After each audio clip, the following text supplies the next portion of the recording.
anybody there, obviously. But it was a style, shooting, just maybe scary. And there were bullets whisked right past me like that. And my mother is holding me. And they got stuck in the, it was like what's that old attic, or I don't know what it was there. It was very low. We sat like this.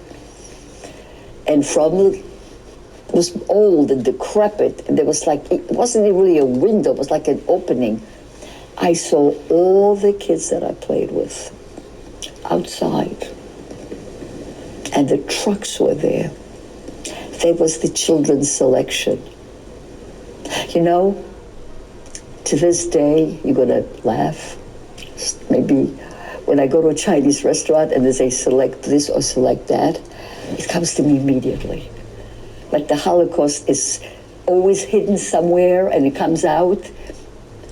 Select one from A, one from B. I don't want to select anything. You know, I've been selected enough. So I just don't want to. It's so interesting that it comes out when you in the least expect it. So it was a children's selection. All the children that I played with, all the kids that I spent, even those who used to hit me and those who didn't, that everything. Yes? It was their time because they were liquidating the camp.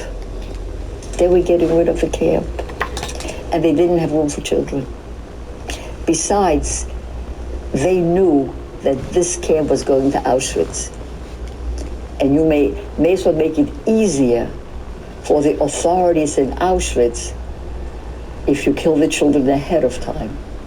So you have a train called Kindesrein, clean of children.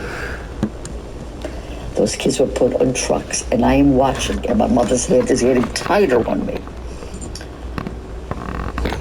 And I see very noisy, lots of noise and screaming. I couldn't, German, Polish, I couldn't get the words. And some of the parents are huddling their children. Nobody went to work that day. Closer, huddling their children. And the Germans with their guns up, pulling the children away from the parents. Those parents who absolutely wouldn't let go. They would be allowed to go on the truck with the children. 1 or 2 babies were dismembered. Mother was holding onto the child. The German was pulling it apart. And pieces were put in a truck. This lasted, I don't know how long. Hours, till every single child in the entire area was put into the truck. And that's where they were going, because a few days earlier, their parents had dug the graves. So my father, first time dug the graves for his parents, and now he dug the graves supposedly for his child, but I luckily wasn't there, for children. You see how they used us? At each step of the way, they used us to kill our own people, our children, our parents. It's good psychology, right? Those people don't want to live anymore. That's how you break them. That's how you break people.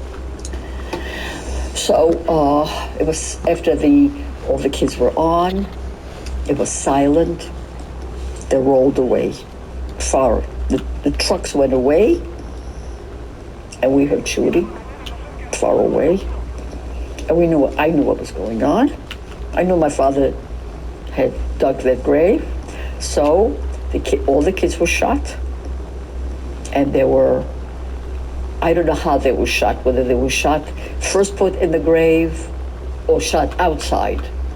And then everything was set fire. When I went to Poland, we found graves, some of them, and we said the Kaddish for those. The graves are all over Poland, the communal graves. Every so often, a few years ago, I read in the New York Times, another grave was found. People are still looking, trying to find the ashes and the bones so that maybe we can dig them up and give them a proper, burial.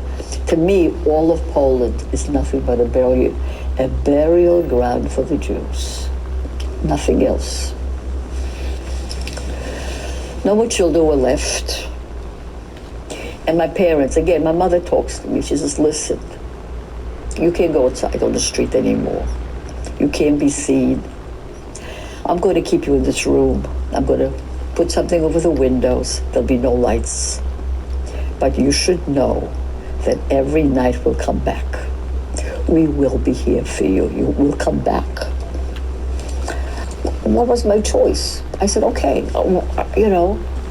So she'd go in the morning. My mother and father would leave very early in the morning. And they would come back very, very late at night. Very late at night. And give me something to eat. They gave me whatever they had.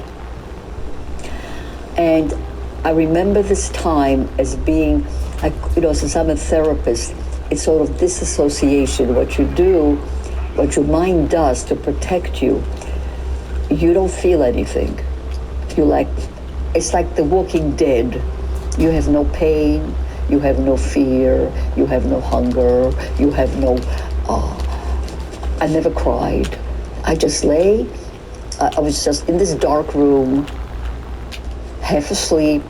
I had nothing.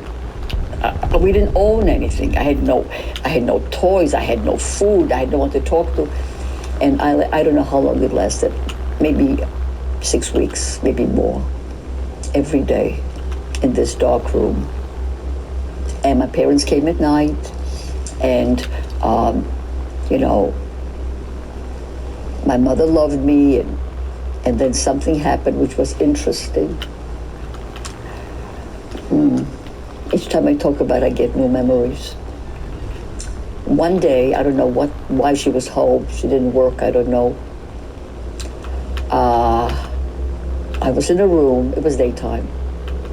In the daytime, I never went on the street, but I was around, in the cabin when we heard steps. We heard an SS. We knew who he was. He wasn't the worst. He was a killer, but not.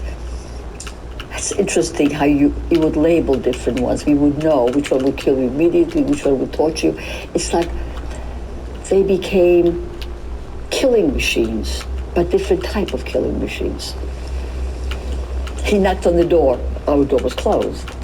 Without a word, I hid behind her. And I remember standing, making my feet. I was little. I was 5, right? 5 and a half. She opened the door. She had to. Aufmachen. Open the door. You had to, right? Opens the door. I don't know what he wanted. And I'm behind her. And I'm trying to make my body to be completely covered by hers. He looked at her. 3 minutes of standing, looking at her. I don't know what he said. He said very little. He just looked at her. We never know if he saw me because he walked away. He just went away. I don't know. And not miracle, I don't know if he saw us or not. Or maybe he wasn't in the mood to kill a child that day. I really don't know. Okay. Starvation became very difficult. More all the time. And they were now getting us ready to leave the camp.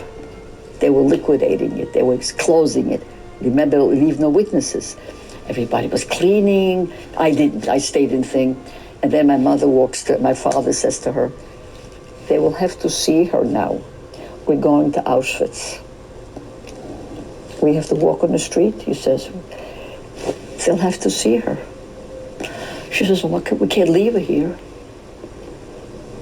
So I remember she takes my hand. I'm in the middle.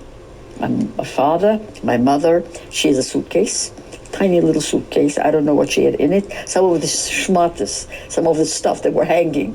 We had no pictures. We had no food. We had nothing. By then, all the pictures were gone. We had nothing. So we're walking. And we look around, everybody's walking, no child. I'm the only child. We come to the cattle cars. I see the Germans with the dogs. I was more scared of the dogs than of the Germans. I was petrified of the dogs. And they see me. I don't know what went through their heads. And they have clipboards. That's how we have all the records. Everything was on a clipboard. Every name, every child, every description, everything. They had these clipboards. And I don't know what happened. And my father is picking me up. And my mother is taking me from him. She's holding me. And this is what he says to her. He says, we're separating now. This is the first time, by the way, that we're really separating. I'm going with the men. You're going to be with the women. We may meet in Auschwitz because it was the same train. They separated. They had so many cars for women and so many cars for women were on this side. Men were on this side. And he says, just get her up. He kisses me. He's crying. He says, be a good girl. Again, I don't know what language. Must have been Polish. I didn't speak anything else. And he is shoved with a gun. He has to go to the men. My mother gets me into the cattle car, and there's a woman sitting there on the floor. And she says to her, you have a child. How'd you get a child? She lost 3 of her children on the truck. And she takes her hands and she touches me. And she cries. And I knew what it was. I knew what she meant. That I was like representing a child that's still alive. And then more and more people come. More and more and more and more and more and more women, and we have to stand up. First we were sitting. We were the first ones there. My mother, me, and this woman. Don't know who she was. She probably never survived. And and it's so hot because I'm the only child and I'm low. So I'm standing, my mother stands here. I'm standing to the right of her, people in front and women, front and back, and we squished. And the ride begins. And she said to me, you can just stand and sleep. There's no place to sit. There is just nothing. We're just gonna go. Puts a hand around me, and the trip begins. Screaming. The women were screaming and crying. The worst part was to go to the bathroom. There was no place to go. My mother said, go where you're standing. And I just went when I was standing. Everybody did. The train stopped a few times. It was a 3-day trip, apparently. I didn't know that. I was told later on. And I remember hands. Some hands. The hands were wanting something. There was a bucket that came through some window or through some door. I don't know what it was for. Whether it was drink, I didn't drink anything, or was to go to the bathroom. I just saw a bucket by the hands. And I slept, standing up. And I got up. And I got up. And then the door opened. And I remember the door because the light, for the first time there was light. And they made a platform for us to go down. My mother takes my hand, still clutching her suitcase. With all of this, she had her suitcase. Which to me is amazing as an adult, suitcase. Go down, there's it's hard to get off. So it's a tiny platform. And I'm down and I look at the dogs and I say to her, they're gonna eat me now. They're gonna kill me. And she said to me, they will not touch you. They are trained to kill only if you run. Will you run? I said, no. She said, then you've got nothing to worry about. And I believed her. La puta See what I'm madre. saying? whatever she said, she told me the truth. And I looked at the dogs. I was exactly their size, and they looked at me. And they had a hand. Somebody was holding them. I was afraid to look up. I don't know if I ever saw Mangala or anybody. I was afraid to look up. I looked at their belts here. And I looked at the dogs, and I saw their saliva. And they had a muzzle on.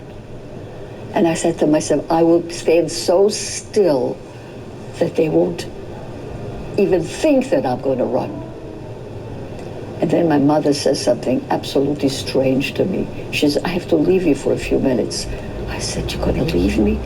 I have to find your father. I have to know what's happening to your father. You stand right here. Don't budge, or the dogs will get you. Don't budge. Hold the suitcase. Let nobody take your suitcase. Years later, I said to myself, she's going to a death camp and she's worrying about the suitcase. It's years later. But at the time, I said, of course. I held that suitcase. Dogs are facing me. I'm standing as still as if I'm a statue with a suitcase clutched to my hand just like that. And she disappears. And people screaming and yelling. They were cleaning out our car, you know, where we were for 3 days. There was people died from hysteria. I was still standing while they were getting those who were alive, got standing outside like me. You know, they were getting ready for the next step, but it takes time to get a whole train emptied. So they were cleaning and I don't know what they were doing, I guess ready for the next batch of people. So I wasn't bothered by anybody. And then she comes back. And that's what she says to me. We are staying in Auschwitz. All the men who were in that train are going to Dachau. And your father's best friend was strangled by another person who went berserk. In fact, he said, in his car, there were lots of people who were killed by other people. There was violence there. Not in ours, by the way, not that I know of. But we're staying here. He's kissing you goodbye, she says. And he's covered with boils. Some kind of a disease broke out in 3 days. He's completely covered with boils. And he's leaving this place. Those are the words that she said. That's how I knew. I even knew later on who was the person who was strangled. And I had to tell his daughter, who also survived, how her father died. She didn't know. My father told my mother told me. I was 5.5. And she told me. Years later, I told my friend what happened. She was shocked. I didn't tell her. All the years, I just couldn't tell her that her father was strangled. But the conversation with my parents was always open, so that I knew the dogs wouldn't touch me, because I wasn't going to run. Then she says to me, get undressed. I said, undressed? They had so many people. There was in 1944, they had to hurry up, that they had no more room in some of the buildings where people were being undressed and shaven. They undressed us right by the trains. And it wasn't cold. Well, it doesn't matter. It would have been cold. It would have happened anyhow. But I got undressed, and with pairs. She is my hand holding my hand, and then there are other people. And I said, "What are they doing?" And this is what she says to me. They are checking to see if our bodies have no disformity, diseases, pit bulls, whatever. Because if we do, if our bodies aren't perfect, this is what's going to happen to us. My mother points to the crematorium, to the left-hand side, with the smoke coming out, which was right by the train system, right by the arrivals. And I looked up and I said to her, how do I look? And I'm naked and I'm turning around. She says, you look beautiful. Perfect, she says. I said, what about you? She said, I am good too. And what she does, she takes her hands and hits her cheeks like that to make them nice and red, because whoever was coming to check, she'll have to look healthy. All this is happening right there with arrival. I see the women on this side, as far as my eye can see women. Some of them are going, running. So, what are you gonna ask the wizard for, Pixel? Well, I'm not sure he's such a... I won't. Birkenau was part of Auschwitz. Birkenau is all the killing was being done was in Birkenau. They opened the gate, it was still nighttime, and they yelled, leave all your belonging where it is. Don't pick anything up. Women and children to the right, men to the left. And I'm holding on to my sister Goldie, a little brother, Tuli, and we're being just pulled apart, never to see each other again. My sister and my little brother went directly to the gas chambers. When we came to the barrack, the Stuben Älteste, the man in charge of the barrack, walks out. He was a Polish inmate. And he says, you Hungarian Jews, you think you're here on vacation? Think again. You see those chimneys, those ashes that are flying? Those are your mothers, your fathers, your brothers and your sisters. And if you don't behave and do exactly what you're told, this is how you're gonna wind up, ashes. I couldn't believe. You mean my sister, my little brother, ashes? This is the 20th century. How is it possible? You are about to embark upon the Great Crusade. To meet this mounting aggression. And make no mistake about it, good will prevail. I had a nice life at home, family of 7, and we went to school. All I know is that we went to Jewish school, to yeshiva, and then to other schools. And all I did is most of the day we studied, day and night, 7 days a week. That's what we did. My father had a wonderful chocolate factory. He was the first one to make chocolate-covered wafers like Kit Kat, only in the shape of little animals with tinfoil on it. Every day he would come home from work, we kids would search his pockets, and he made sure he had some in there. And then he also had a wine and syrup manufacturing. Both of these businesses were taken away immediately. Right away at the very beginning, things started to happen. School stopped immediately. They wouldn't let us go to school.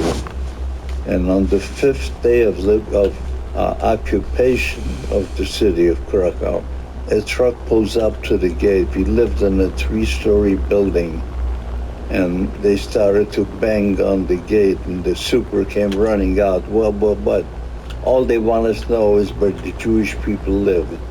And he was quick to oblige. He showed our apartment, and there was another young couple on the other side, Jewish, husband and wife, 2 daughters.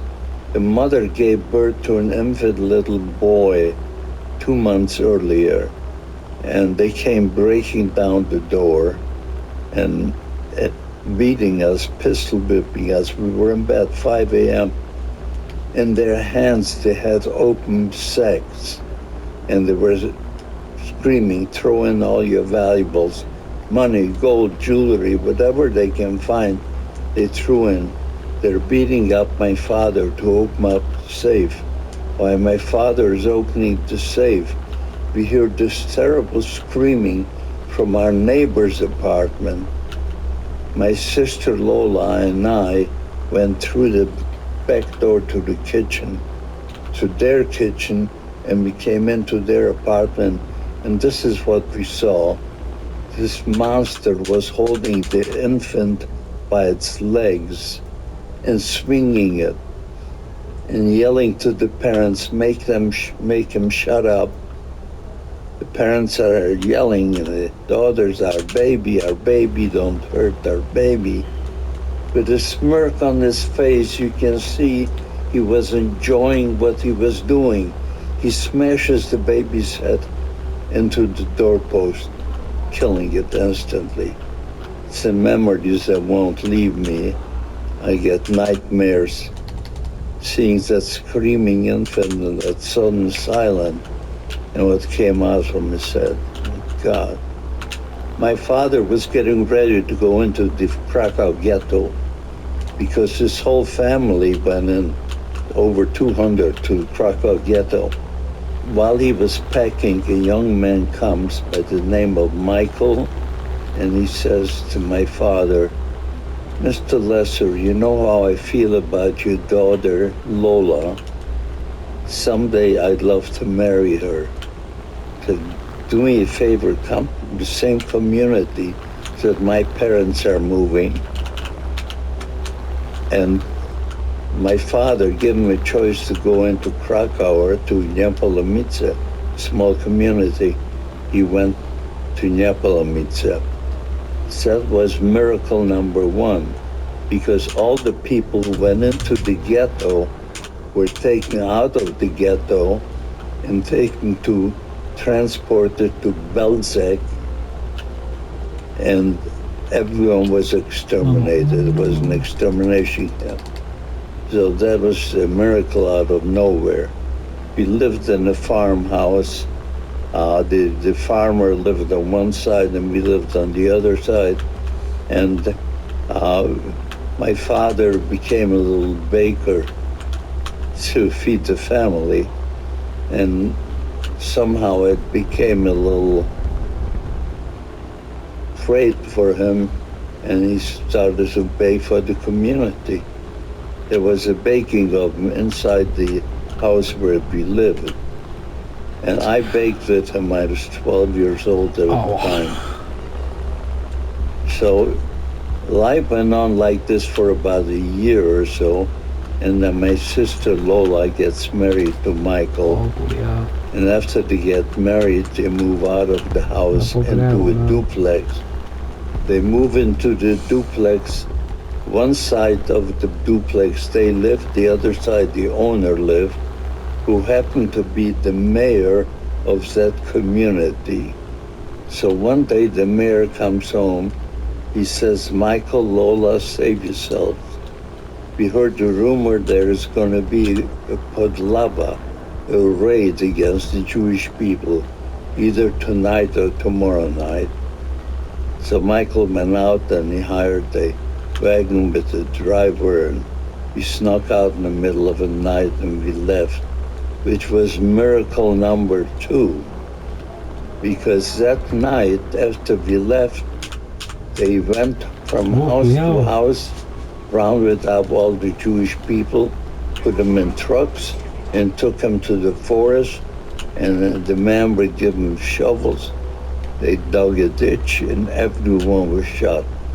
Thousands of people were all shot. We were lucky we left. And the only place we could go was a place called Bochnia. Bochnia had a ghetto. Inside the ghetto had a very bad reputation.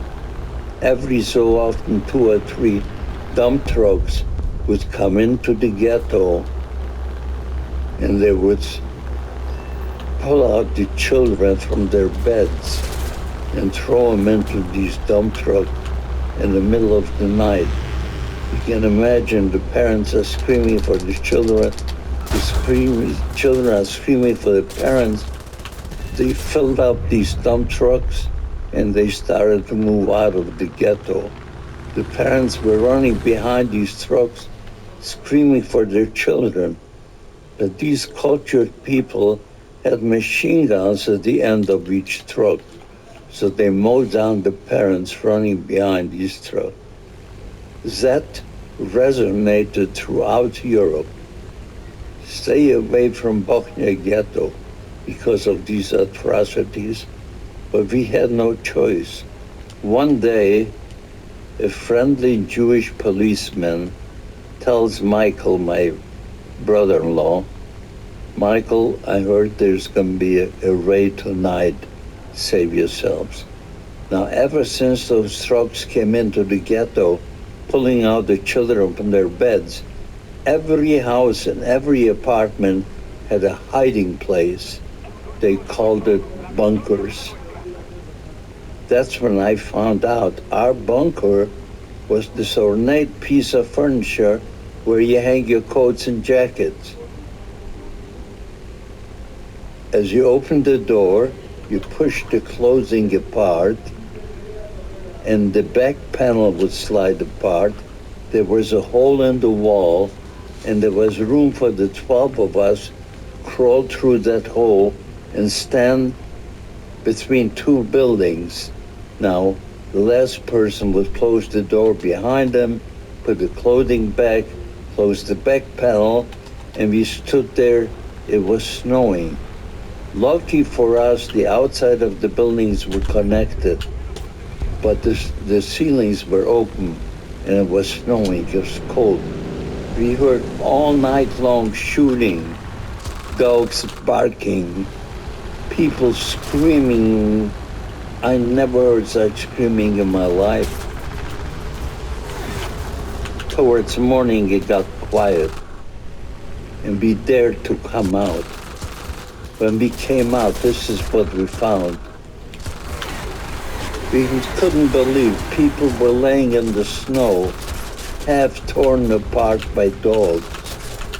Some of them were still a little alive, and blood all over the place. There were people going around in push carts and picking up these bodies and pieces of bodies, putting them in push carts.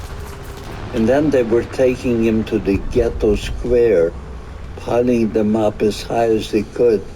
And these cultured people came with gasoline cans, poured gasoline over the people, and they started a Bochnia Ghetto bonfire, of human bonfire, Bochnia Ghetto.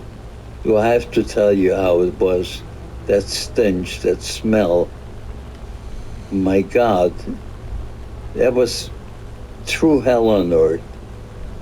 And we knew our sister was hiding in a doghouse. You heard right, the doghouse. You picked up the floor from the doghouse. There was a step ladder. There was room for 7 people for food and bedding and everything waiting for them. I went there to see what happened to her, and I was shocked to find out my sister wasn't there, but everybody else was in the snow with a bullet hole in the head. All 7 people were pulled out and shot. Now, my sister Lola and her husband were saved by a Jewish policeman, and he took, because, anyway, it's a long story. He took him into a different hiding place where it was a leather tannery and a water tank in a leather tannery. They were standing knee-deep in water all night long, freezing, and lucky, they heard the same thing, shootings, barking, dog, everything, but lucky no one checked the tank, and they survived it. I ran away from Poland in a truck, a double-decker, coal on top. Between the coal and the chassis, 10 people would lay on the sides, and they took us to the border, and we were able to cross, and then we had to cross the Czech border to Hungary, and we arrived into Hungary days later. I'm telling it so fast, but we arrived in Hungary. It was a free country. This was in 1943, in the summer of 43. And in March of 1944, the Nazis marched into Hungary like they were invited guests. When they came in, they knew every Jewish people where they lived, their address and everything. And within 2 months, they were already shipping trainloads of people to the death camps. They told us that Germany needed workers. We will all be relocated to Germany. Bring along your valuables that you can carry with you. Leave everything else behind. Anyone found hiding will be shot. And they loaded us 82 cattle car, pushed us in these cattle cars. My sister and my little brother and I, unbelievable story, but I'm shortening it. We're now inside the cattle car, 80, 2 buckets of water. The water is gone, no sanitary facilities, no toilets. 1 day, 2 days, 3 days, those buckets were filled up with human waste, and it kept overflowing. My God. And now we were lucky we had bundles to sit on bundles instead of sitting on the human waste on the bottom. 3 days and 3 nights, and we arrived at a place called Auschwitz. It was called Oświęcim, Polish on the sign, and it meant Auschwitz. But we didn't stay there, and it continued going for another 3 kilometers, and it arrived to a place called Auschwitz-Birkenau. Birkenau was part of Auschwitz. Birkenau is all the killing was being done was in Birkenau.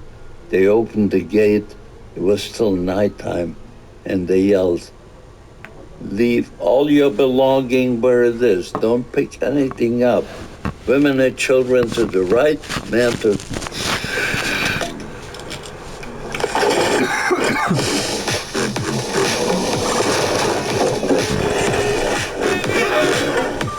Refresh the everyday Mentos gum. Yes to fresh. The left, and I'm holding on to my sister Lola and my little brother, my sister Goldie, my little brother Tuli, and we're being just pulled apart, never to see each other again. My sister and my little brother went directly to the gas chambers. I didn't know about gas chambers, who knew? But they took him there. And I went with the men instead of with the children. If I had gone with the children, I was 15 and a half years old. I wasn't a child, and I wasn't an adult either. I decided to go with my uncle, my cousin. I figured if this is a labor camp, they'll feed you better if you work. So I went with them. And it's a good thing, because I went with my sister, they would have sent me to gas chamber. Okay, so I went with them. And now I'm coming forward, and I see a doctor asking questions, and he goes with his finger like that, right, left, right, left. That was Dr. Mengele, the angel of death. He decided who should live, who should die by a flick of a finger. So when I came in front of him, he asked the young man, "Kannst du 5 kilometers laufen? Can you run 5 kilometers, or would you rather go by truck?" He said he had a bad knee, he would rather go by truck. Poor soul, not realizing that meant certain death. And they sent him to ride. Who knew? Doctors asking you that. But it didn't make sense to me. I see barracks. Why would he ask you, can you run 5 kilometers? I figured he was testing us to see if we're strong enough to work.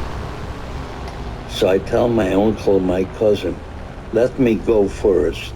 I spoke German, and so I went in front of him. Before he asked me a question, I stretched myself out and I saluted him, and I said, 18 Jahre alt, gesund und arbeitsfähig. I'm 18 years old, I'm healthy, and I can work. So he asked me, kannst 5 kilometers laufen? Can you run 5 kilometers? I said, jawohl. And they sent me to the left. And my uncle followed, and my cousin followed to the left. And we went to a big auditorium. They told us to get undressed, get out of your clothes, out of your shoes, and walk over to those line of barbers. They'll cut your hair and then go into the showers. All right, I didn't tell you the whole story because I had diamonds in my shoes. So my uncle gave me those diamonds in my shoes, and his son had diamonds in the shoes. They got out of them because we were ordered to. I refused. So I am naked with those beautiful black shoes, and I walk up to these barbers, and they cut my hair, and the Nazis walk back and forth checking us out. No one said a word. And they sent me to the bed house with my shoes on. If they had seen the shoes on me, they would have killed me. I disobeyed an order, to show an example. But anyway, when we came to the barrack, the Stubenälteste, the man in charge of the barrack, walks out. He was a Polish inmate. And he says, you Hungarian Jews, you think you're here on vacation? Think again. You see those chimneys, those ashes that are flying? Those are your mothers, your fathers, your brothers and your sisters. And if you don't behave and do exactly what you're told, this is how you're gonna wind up, ashes. I couldn't believe. You mean my sister, my little brother, ashes? This is the 20th century. How is it possible? After 5 weeks, they took us to Turnhout, and it was a rock quarry.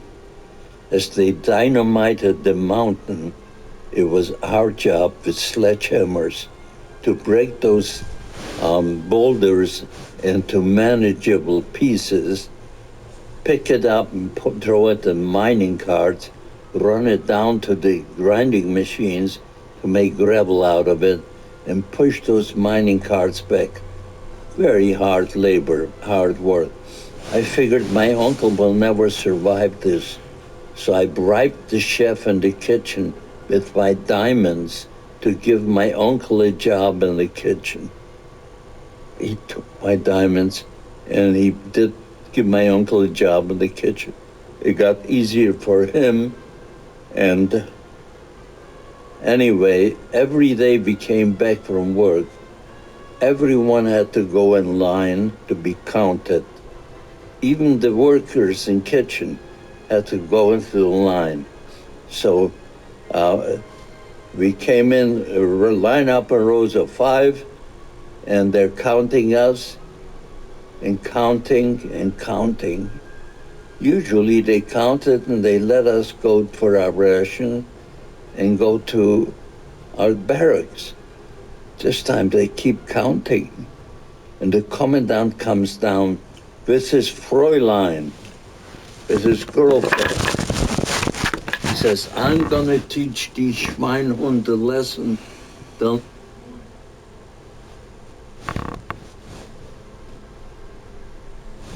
never forget. I'll teach those pig dogs a lesson they'll never forget. What happened? 3 inmates escaped. And because of this, he orders his henchmen to pull out every 10th person in line to receive 25 lashes. So as they're pulling out every 10th person in line, I see my uncle is going to be either a 5 or a 10. He was in front. So I push him behind me, and I took his place, and I was a 10. They took me in the middle of the yard, they call it, in the middle of the yard, all us number 10s, and they brought down a bunch of hardwood stakes, and they brought down a sawhorse. You know what a sawhorse is? And this is what they ordered us to do. Walk over to the sawhorse, tiptoe, bend over, but your stomach cannot touch the 2x4. Your heel cannot touch the ground. One man is pulling your trousers tight, the other one does the hitting. You have to count out loud. If you miscount, you start from 1 again. So anything, even if the heel touches the ground, you start from 1 again. If your stomach touches the 2x4, you start from 1 again.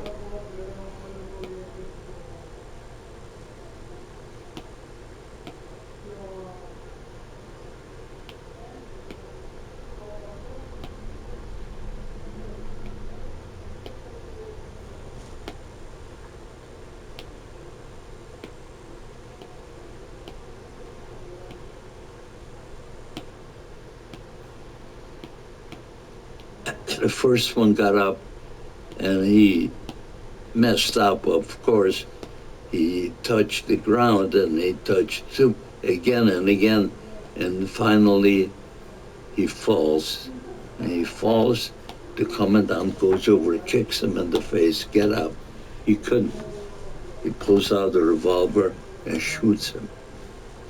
His Fräulein, his girlfriend, walks over to the commandant and gives him a hug and a kiss. He just performed a heroic act. He killed a man. Number 2, the same way. He too fell, and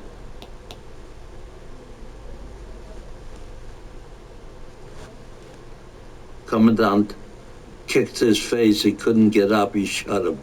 Number 3 was a little younger, and he messed up too. I mean, couldn't. So he yelled out, "Please have mercy on me. Don't shoot me." So the commandant says then, "Stand up and come over here and face me." The poor guy tried to stand up. He takes 5 steps. His knees gave out from under him. He falls. The minute he falls, the commandant shoots him. Now it's my turn. Ben Lesser next in line. I remember going up to that thing and saying to myself, "Ben, this is it. You want to live another 5 or 10 minutes? You better do exactly what you're told." And I walk over, tiptoed, bend over without touching the 2x4. One man is pulling my trousers, and I start to count. 1, 2, 3, 4. And every time they hit me, I feel a line of blood coming through my pants.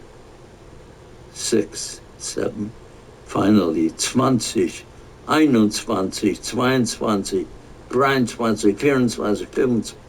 I made it. You could hear a pin drop in the camp. No one believes that anyone could survive this. The man who was pulling my trousers says to me in Yiddish, "Go over and thank him." So I stand up, blood is running down my legs, and I walk over to him, I salute him. "Danke schön, Herr Kommandant." When he hears that, he puts his hand on my shirt collar, twists me around, facing the number 10s who are still to be beaten. He says, "Now I told you it could be done. If you do it like this, Junge, you have nothing to worry about." While this is going on, there's a commotion at the gate. They caught those 3 inmates. Bloody, you couldn't recognize them. They were pulling them in by the hair, and they came in. And when the commandant saw that, just like a child gets sick of a toy, he simply ordered all of us number 10 to go back in line. And he tells his henchmen to bring in a portable gallows to hang those 3 men. And then we had to go back in line and watch. If you dared to close your eyes, got whipped. You had to watch how they hung each one. And I remember the 3rd one was a little younger. They put the noose around him, and he started to say a prayer. There is a Jewish prayer that's 5 words. Shema Yisrael, Adonai Eloheinu Adonai Echad. 5 words. And they heard it. They kicked the stool out from under him after the 3rd word, and they wouldn't let him complete. God is one. 2 words. Never start to say this. From Zornau, we marched 7 weeks. 7 weeks we marched to Dachau, 460 kilometers from Zornau to Buchenwald. In Buchenwald, we were accepted, counted. They put us in a barrack, and we slept there. Next morning, we had to leave because Buchenwald is also being evacuated. So we lined up, and they took us to a bunch of cattle cars, 82 cattle car. And I tell my cousin, I push him up, I says, find a spot against the wall that we can rest our back against the wall. I remember going to Auschwitz with people all around you. Was terrible. Anyway, he did. After an hour inside the cattle car, they opened the door and they threw in 80 breads, 80 loaves of bread, a loaf of bread for each person. Picture this. Those people who were next to the door were grabbing 4 or 5 breads. And I, my cousin, against the wall, we had nothing. We don't know where we're going for how long. So I started to climb over the sitting inmates to see if I can get to the door and wrestle out the bread from somebody who had several of them. And while I'm climbing, this inmate had the pocket knife and he stabs me. I feel a stab. I feel my mouth is filling up with blood, but I can't stop. I have to get a bread. I continue. Anyway, I got a bread. I came back to my cousin. He says, what's happening? He says, Ben, you're bleeding. I put my finger here. It went right through my tongue. I have a big gash. Anyway, 1 week, 2 weeks. I had enough sense. I rationed that bread between my cousin and I. We ate the size of a half an egg each day. For 2 weeks it lasted. Everybody is dying around me, dying. There's no water and no food. And after 2 weeks, I'm out of bread too. And it was another week of travel, and we arrived at a place called Dachau. And we arrived at Dachau. They ordered everyone who can walk to walk out of the barrack, out of the cattle car. And 4 of us walked out of the 80 of us. Everybody else was dead. And we arrived inside. And what we saw inside is unbelievable. Anyway, 3 days later, we were liberated. And after liberation, the 2 GIs walked up to me and they handed me a can of Spam, and they opened it up. It smelled so good.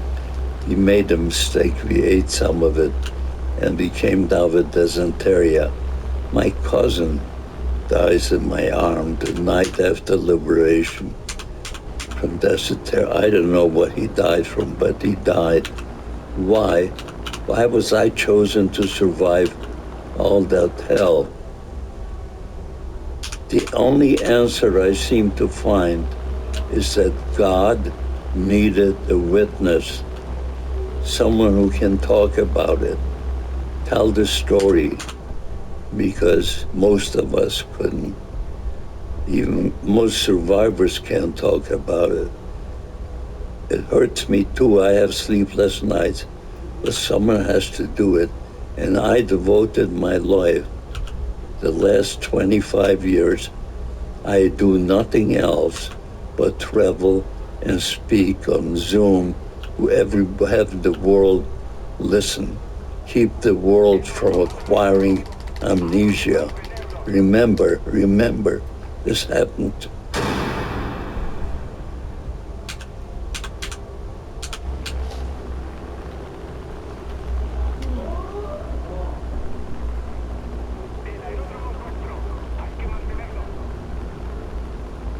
We live and learn against a beautiful landscape that embodies the soul of the West, where the resilient remind us that our dreams are worth pursuing, where the courageous understand there's always more to discover, a place that uses love to empower those around us. At Colorado Mesa University, success is possible for everyone because here